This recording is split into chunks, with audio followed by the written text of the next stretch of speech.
ಸಿಂಧನೂರು ನಗರದ ಪ್ರಮುಖ ಬೀದಿಗಳಲ್ಲಿ ಬೀಡಾಡಿ ದನಗಳ ಕಾಟ ಹೆಚ್ಚಳ, ನಗರಸಭೆಯಿಂದ ಸೆರೆ, ಗೋಶಾಲೆಗೆ ರವಾನೆ.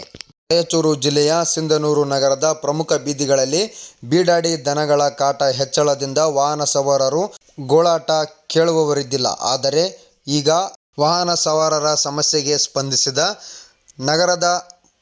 ನಗರಸಭೆಯ ಪೌರಾಯುಕ್ತರಾದ ಮಂಜುನಾಥ್ ಗುಂಡೂರವರು ಹಾಗೂ ಪಿಐ ದುರ್ಗಪ್ಪ ಅವರ ನೇತೃತ್ವದಲ್ಲಿ ಬೀಡಾಡಿ ದನಗಳನ್ನು ಸೆರೆ ಹಿಡಿದು ಗೋಶಾಲೆಗಳಿಗೆ ರವಾನೆ ಮಾಡಿದ ದೃಶ್ಯ ಸಾಮಾಜಿಕ ಜಾಲತಾಣಗಳಲ್ಲಿ ವೈರಲ್ ಆಗಿದೆ.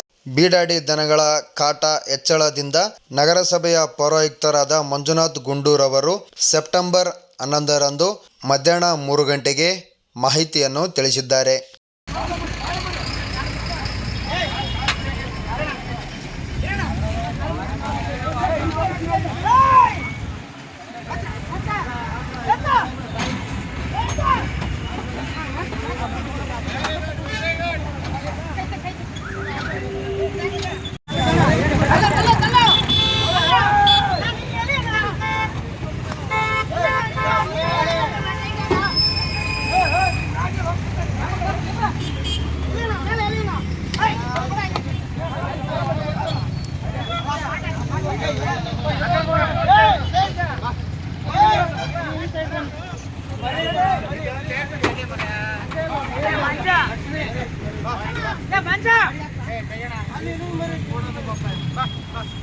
Indonesia, Indonesia, ya sabar.